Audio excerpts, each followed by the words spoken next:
I'm Herb Baker, and today I want to talk to you about the Neutral Buoyancy Lab, the big pool near the Johnson Space Center where astronauts train underwater for future spacewalks. When I worked at the Johnson Space Center as manager of the Operations Support Office, I supported the Flight Operations Directorate, which included mission control, the astronaut office, astronaut training, and so I had access to some of those restricted areas, and I gave a lot of tours of the Space Station Mission Control, the historic Apollo Mission Control, the Space Vehicle Mock-Up Facility, and of course my favorite place to take visitors was the Neutral Buoyancy Lab. There is an upstairs viewing area, but it's much more fun to get to take guests down on the pool deck. But you had to get special clearance to do that. And I was able to get a pool deck pass, and even after I retired, I kept my pool deck pass. I just couldn't give it back, even though I can't use it anymore. The NBL is located adjacent to Ellington Airport in the southern part of Houston, and is about 5 miles from the Johnson Space Center. It began operations in 1996 and is one of the largest indoor pools in the world. It's 202 feet long, 102 feet wide, and 40 feet deep, 20 feet above ground and 20 feet below ground. It holds 6.2 million gallons of water, and they keep it at about 84 to 86 degrees Fahrenheit so the astronauts and divers can remain comfortable. It loses 500 gallons a week in evaporation, which has to be replaced, of course. And when it was originally built, it took 500 full cement trucks to pour the foundation, which was lined up for miles and caused an awful traffic jam, as you can imagine. The facility that houses the NBL is called the Sonny Carter Training Facility, named after Sonny Carter, a physician, chemist, test pilot, aviator, professional soccer player, and astronaut. He was so accomplished that NASA actually asked him to apply to be an astronaut. It's funny, I heard at one point someone say that he was so talented that he didn't even have to apply to be an astronaut. So I checked on that, and it turned out that's not quite true.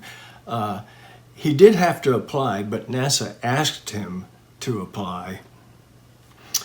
He did get to fly once on STS-33, but just about a year and a half later, while he was training for his next flight, he died tragically in a commercial airplane crash at age 43. And one of the reasons they named the facility after him is because he developed a lot of the current spacewalking techniques used today by astronauts. The astronauts spend about 7 hours in the pool for every 1 hour that they will spend doing an actual spacewalk on a mission. And the spacesuits they wear in the pool are real spacesuits. They've just been decommissioned and are no longer used on actual spacewalks anymore. And the suits with the backpack attached weigh almost 300 pounds. As you can see, a mock-up of the entire International Space Station, except for the Russian segment, is sunk underwater at the bottom of the pool. The outside of the mock-ups are very high fidelity, but the insides are empty. Simulating weightlessness in the pool is the closest you can actually get to simulating an actual spacewalk on orbit. After the astronauts get in the water, weights are either added or removed from their suit so that they don't float to the top or sink to the bottom, so they become neutrally buoyant, hence the name of the facility.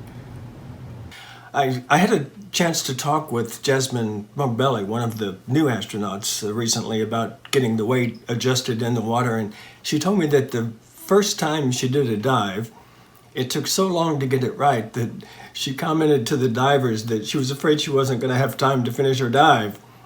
She did say that They still have to make minor adjustments even after that first dive every time they get in the water, because they may have gained or lost weight, or they may be carrying different tools, but it's much quicker process than it was that first time.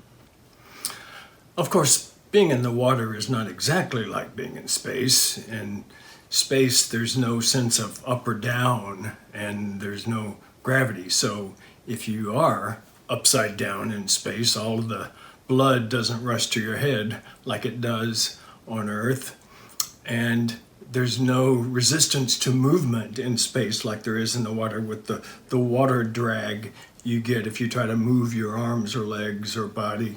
But it's the best they've got. When the astronauts need to move in the pool, they can't swim in the suits, so unless they're going a short distance and have something like a handrail to grab onto, the divers move them from one place to another. And the astronauts dive in pairs, just like they do the real spacewalks. One astronaut always has a red band around one of their legs of their suit so they can tell who is who visually. Both astronauts have at least 4 divers with them. 2 safety divers, one with a camera so they can be watched from the control room through a closed-circuit TV system, and a utility diver to help them with various tasks. They also have hand signals they can use in case of a problem with their communication equipment. The training dives can last 6 to 8 hours each, just like a real spacewalk, and the divers can only be down in the water for about 4 hours at a time. So for every training event, about halfway through, they do change out with a new crew of divers. But my favorite thing about visiting the NBL is if you time it right, and either the morning when they're getting in the water or in the afternoon when they're getting out of the water, and you get to see that process. That's just amazing to watch. You have to sit down on the pool deck and wiggle into the lower torso assembly. It takes several people to help the astronauts get into their suit and get the suit locked together and get their gloves and helmet on. The suit is so heavy with the backpack that the hard upper torso is strapped to a platform where the astronauts have to crawl up into it. They are both then lowered into the pool on the platform with a crane, where divers are waiting to disconnect them and move them to wherever they need to go. Of course, just like real spacewalks, they are in the suit so long that they have to wear diapers, or as they prefer to call them, MAGs, maximum absorbency garments. The MAGs can only handle number 1, not number 2, by the way, so they're careful about what they eat before they go into the pool. Coming out of the pool is just the reverse of going in. The divers take the astronaut back to the platform, hook them up, and they're lifted back up to the deck where they have help getting out of their suits. They take everything off except the liquid cooling and ventilation garment, which regulates their body temperature while they're in the pool. On one of my tours, we happened to be there just as Jessica Meir and Mike Barrett were coming out of the water. And Jessica gave us a wave as she walked back to the dressing area. You can see that there's a yellow stripe around the edge of the pool.